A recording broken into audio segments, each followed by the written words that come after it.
Alors, mes amis, on continue dans le temps ordinaire. Et cette semaine, Jésus va être en train d'enseigner. Et on nous dit qu'il va, dans la synagogue, parler avec autorité. Je ne sais pas comment fait écho ou résonance ce mot dans vos cœurs, autorité. Souvent, je m'aperçois qu'on croit que pour avoir de l'autorité, il faut être craint. C'était très propre à la génération de mes parents, je disais. Mais faire autorité, ce n'est pas d'abord être craint ou inspirer la peur. Faire autorité, c'est dans un tout autre sens. Alors, faire autorité, c'est de percevoir chez quelqu'un une solidité, un fondement qui inspire la confiance. Alors, Jésus, dans la synagogue, arrive auprès d'un homme qui est tourmenté par un esprit mauvais. Et cet esprit mauvais le fait crier. « Que nous veux-tu » ou « Jésus de Nazareth ». Et voyez-vous, l'expression, elle n'est pas personnelle, elle est collective. « Que nous veux-tu ». C'est pas « que me veux-tu », « que nous veux-tu ». Jésus de Nazareth, es-tu venu pour nous perdre? C'est comme si la sainteté de Dieu que va signifier ou manifester Jésus est menaçante pour ce monde qui a peur d'être jugé et de ne pouvoir atteindre la grandeur de ce qui est attendu, de ce don qu'il a reçu de l'humanité.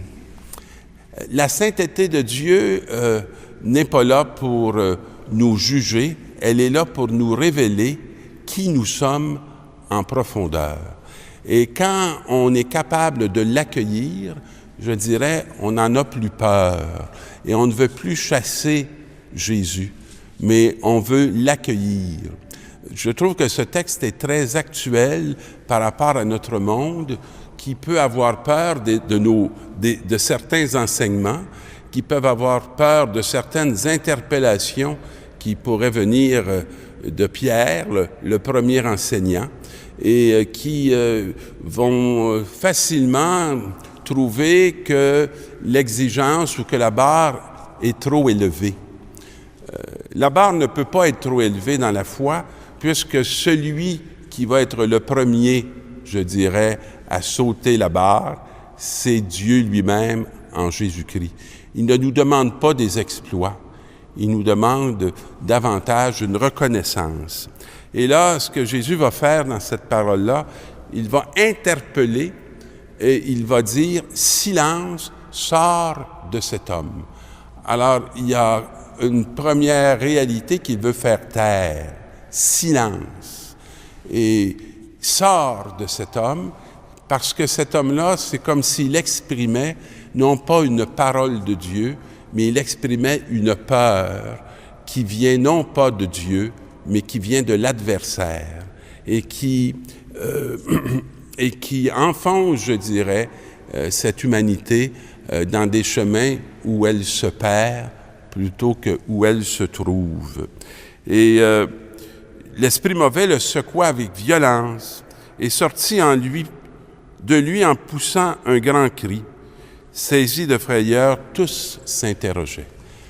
Je ne sais pas si vous avez déjà vécu l'expérience de faire taire le mal dans l'être et la chair de quelqu'un.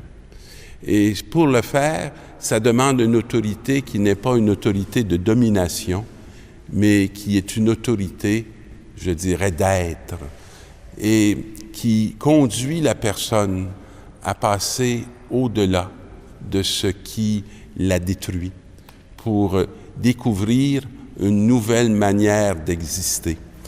C'est beaucoup ce qu'on voit dans cette parole. Et on dit, il commande même aux esprits mauvais et ils lui obéissent. Faire obéir ou conduire quelqu'un à l'obéissance, ce n'est pas à la contrainte. Conduire quelqu'un à l'obéissance, c'est le conduire à cette unité profonde de son être pour aller dans le sens de ce qu'il y a d'inscrit au fond de lui-même et d'acquiescer à cette réalité qui est la sienne. Personnellement, j'ai été témoin de ce qui peut arriver lorsque quelqu'un découvre qu'il est aimé et qu'il peut laisser de côté là où il cherchait à se trouver pour réellement se découvrir dans une relation. Parce que les choses ne peuvent jamais nous donner ce qui nous manque, ce n'est que les êtres qui peuvent venir combler le fond de nos aspirations. Demandons au Seigneur que nous puissions expérimenter ce silence pour que résonne dans nos vies la parole qui nous met debout. Bonne semaine, mes amis.